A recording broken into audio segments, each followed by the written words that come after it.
Баарыңарга Измирдин деңизинен жылуу салам достор. Бүгүнкү чыгарылышыбызга кош келдиңер. Бүгүнкү чыгарылышта мен силерге экзамендерге же кандайдыр бир сынактарга, тесттик иштерге кантип туура даярданыш керек, кандай ыкмаларды колдонуу эффективдүү болот, ошолор боюнча кенен бөлүшөм. Анда эмесе сиз менен бирге болуңуздар.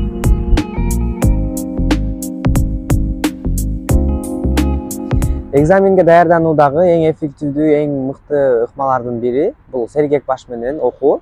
Эгерде биздин башыбызда кандай бир көйгөй, кандай бир түшүнүксүздүктөр болуп, башаламандыктар болуп аткан болсо, чечилбеген маселелерибиз болсо, бир нерсени үйрөнүү биз үчүн алда канча кыйыныраак болот. Ошого эгер кандайдыр бир нерсени эффективдүү үйрөнөбүз десек, өзүбүздү жакшы сезип, өзүбүздү сергек сезип, башыбыз бош болгон маалда окуп үйрөнсөк жакшы.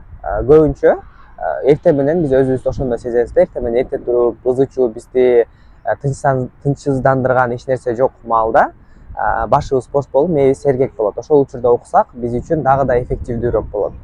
Мен ушул ыкманы көбүрөөк колдоном. Эртең менен өзүмдү жакшы сезген үчүн эртең мененки убактарда көп жаңы нерселерди үйрөнүп, көп жаңы нерселерди жаттайм. Силер дагы муну колдонсоңор болот.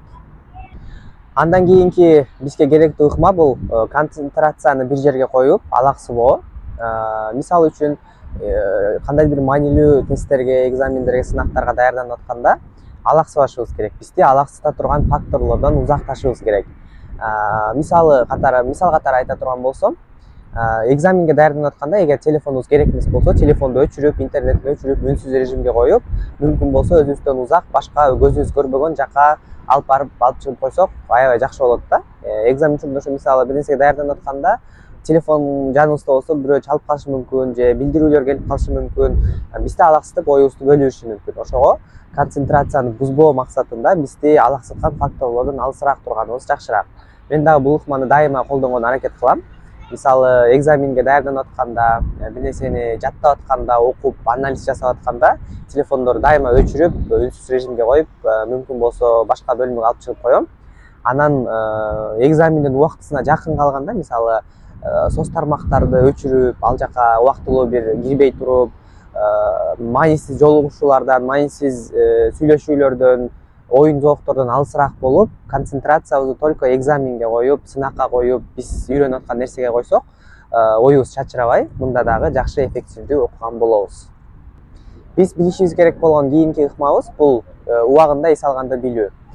Биз муну көпчүлүгүбүз кылбайт экенбиз да. Мен жакында эле муну бир китептен окуп, муну колдонушубуз керек экен деп эстеп калдым. Мисалы бир нерсеге даярданып атканда ар 1 саат сайын, ар жарым саат сайын эс алып, көнүгүүлөрдү жасап, көзүбүздү эс алдырып турбасак, биз бат эле чарчап, бат эле калообуз жоголуп кетет экен. Мисалы үчүн 3 саат токтобостон окуганды караганда 6 саат дем алып окуганда биз өзүбүздү жакшыраак сезебиз. Анан көбүрөөк убакыт, көбүрөөк нерсе окуган болуп эсептелебиз да. Ошон үчүн ар 1 саат сайын, мисалы 1 саат окуп, анан 10 мүнөт же 5 мүнөт эс алып, көздү эс алдырып, тыныгып, жеңил денеге пайдалуу көнүгүүлөрдү жасап турсак болот. Андан кийин ар 3 саат өткөндө, мисалы ордубузду алмаштырып, сыртка чыгып келип, таза аба менен дем алып, суу ичип, мындай дайыма эле окууга берилип кирип кетпестен, убагы менен окуп, убагы менен эс алганда биз көбүрөөк нерсе үйрөнөбүз. Анан бизге, ден соолугубузга дагы, үйрөнгөн нерсебиздин эффективдүүлүгүнө дагы бул аябай жакшы жардамын берет. Андан кийин эң маанилүү акыркы фактордун бири бул убагында даярданып, убагында окуу.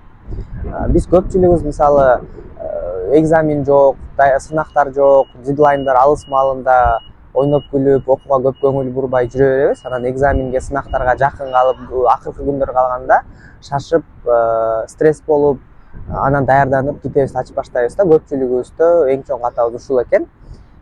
Ошон үчүн ар бир сабакты убагында аткарып, экзаменге көп убакыт калганда эле алдын ала даярданып, алдын ала убагында окуп, бардыгын өз убагында бүтүрсөк, экзаменге жакын калганда үйрөнгөн нерселерибизди кайталап, бышыктап, анан стресс болбой, жакшы маанайда, жакшы өзүбүздү жакшы сезип, өзүбүздү ишенимдүү сезип экзаменге киргени мүмкүнчүлүк болот да. Ошон үчүн сабактарды убагында бүтүрүп, ар сабакты өзү убагында, тапшырмаларды, презентацияларды убагында бүтүрүп, убагында жасаган аракет кылсак, кийин биз мындай иштерибиз чогулуп, шашылбай, жакшы тапшырганга мүмкүнчүлүгүбүз болот.